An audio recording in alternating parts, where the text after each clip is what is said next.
You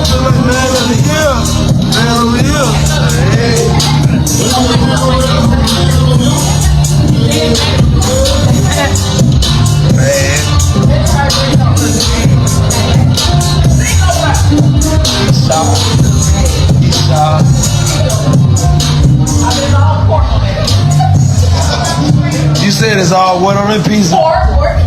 I got ham. Pork. What about beef? A father turns his son's 15th birthday into a spectacle. Cash exploding like fireworks, rap beats pounding with raw street lyrics, dad roaring nicknames like Fat Daddy and Pop Your Shit, his face lit up with unbreakable pride. 3 weeks later, that boy allegedly slips into the bedroom where dad's crashed out asleep, levels a gun, and blasts one clean shot through his skull. How the hell does a bond that tight shatter into something irreversible? What invisible fractures were cracking under that hype? And why did no one see the break coming? This case doesn't just rip a family apart. It forces us to question if the people we love most could be the ones who end us. But to get why this betrayal cuts so deep, we've got to rewind to the man at the center.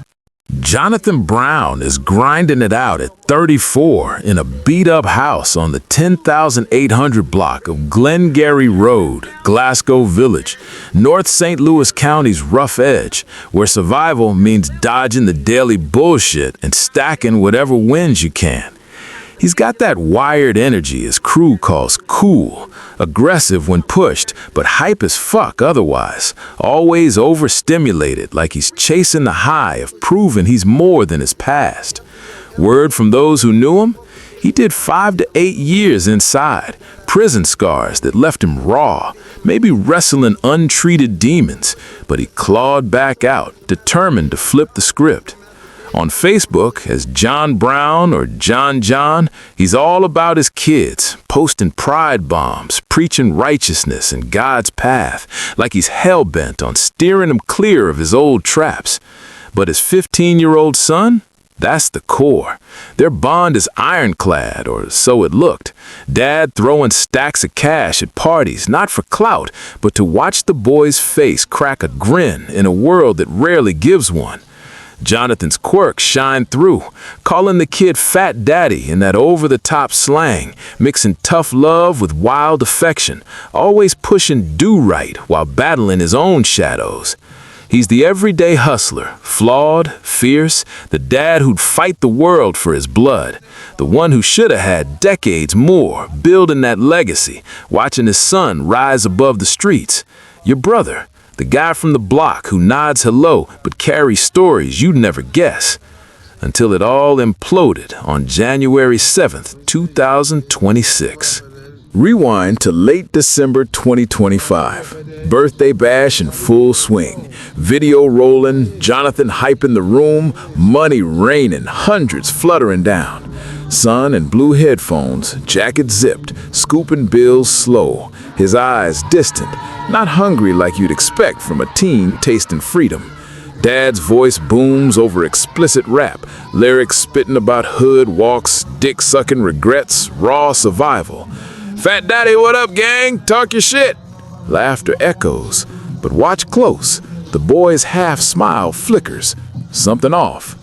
Days tick by, whispers of friction. Son pushing for a car, symbol of streets, independence. Dad shuts it down.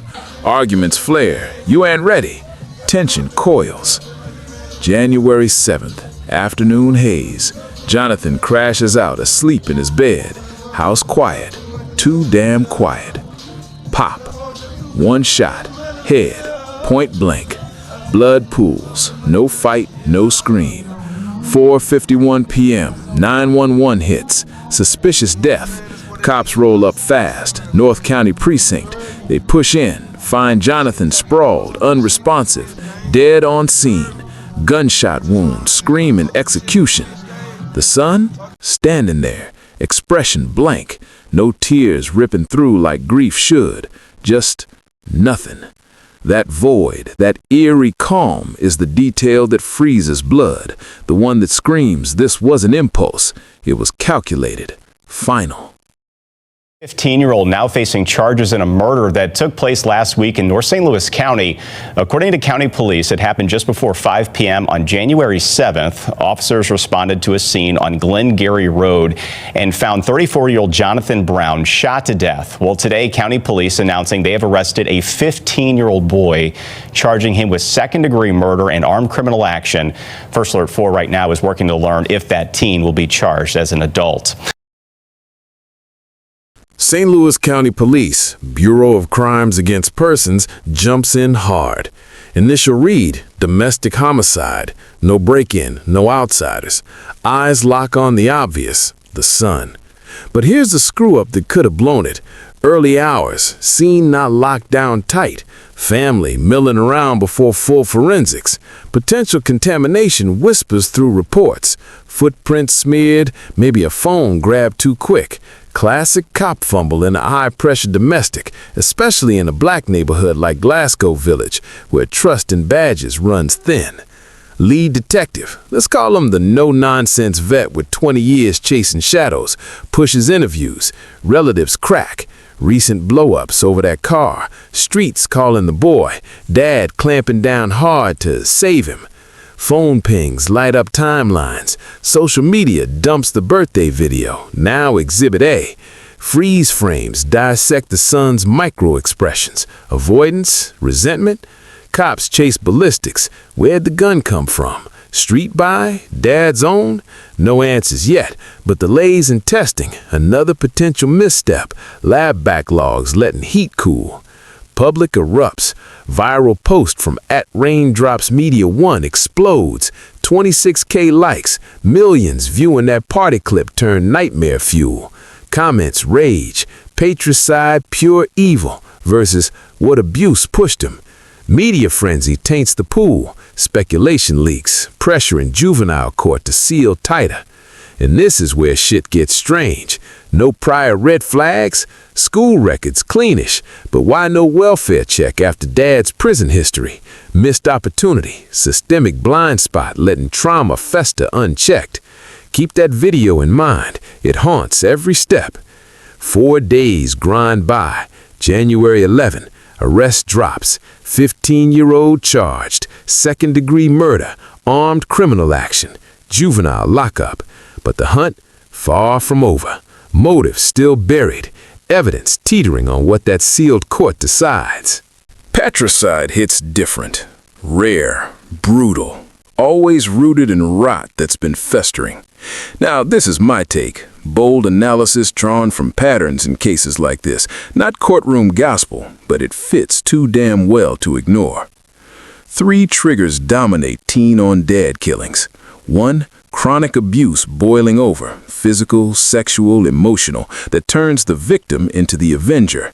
Look at the fat daddy chants, playful slang or twisted role reversal masking something darker. Unverified rumors scream yes, and in volatile homes like this, silence often hides screams. 2, mental health avalanche, untreated depression, rage disorders colliding with easy gun access in a gun-heavy state like Missouri. Dad's prison ghosts could have passed that trauma down, unspoken, until it detonated. 3, power clash gone nuclear. Teen craving streets, dad blocking like a warden. That car denial, not just wheels, it's freedom from control. Here's the gut punch perspective. This reeks of option 1 laced with 2. The video's eerie vibe, the boy's detached grab at cash, eyes avoiding dad's hype, screams suppressed fury from years of whatever hell brewed behind doors. Experts in forensic psych would flag it, dissociation, resentment masked as indifference. And the system failed hard. Post-prison support for families is trash in places like this, letting intergenerational wounds infect until they kill. We might never confirm, thanks to juvenile seals, but one truth cuts clear. This wasn't a snap, it was a slow poison, personal as hell. And that betrayal, it exposes how love can camouflage the deadliest hate. Mid-January 2026, the boy's locked in juvenile custody, no trial horizon yet. St. Louis County cops label it active, ballistics pending, witnesses circling back. Tip lines live, 636-529-8210, or Crime Stoppers at 1-866-371-TIPS. Rewards dangle for that breakthrough shred. Family shattered. Scattered memorials pop up. Rest up, G, cool guy forever. But no full obituary, just echoes on gunmemorial.org. Broader ripple? This spotlights Missouri's juvenile justice gaps. Debates rage on adult certification for patricide, gun laws and fractured homes, mental health nets that catch no one. Recent twist? Social media digs unearth more family posts, hinting at deeper rifts. Could swing motive reveals. Appeals? Pleas? Sealed for now, but pressure builds. Johnathan deserved better. A life rebuilt, not erased. His legacy? A warning scar on how we fail families at the edge. This story guts you because it strips bare the lie we tell ourselves. Family bonds are unbreakable. But when trauma festers unchecked, love warps into lethal betrayal, and society looks the other way until blood spills. So hit me, watching that birthday video now, with the son's ghost smile and dad's blind hype, do you buy this as hidden abuse finally erupting, or just a spoiled kid snapping? Was the system complicit, or is evil just born sometimes? Spill your raw theory below. I dive into every comment, no filter. If this left you questioning everything, lock in for the next, another family implosion where secrets buried bodies. Subscribe if you're hooked on the unvarnished truth. Notifications on. Because ignoring these shadows, that's how they swallow us whole.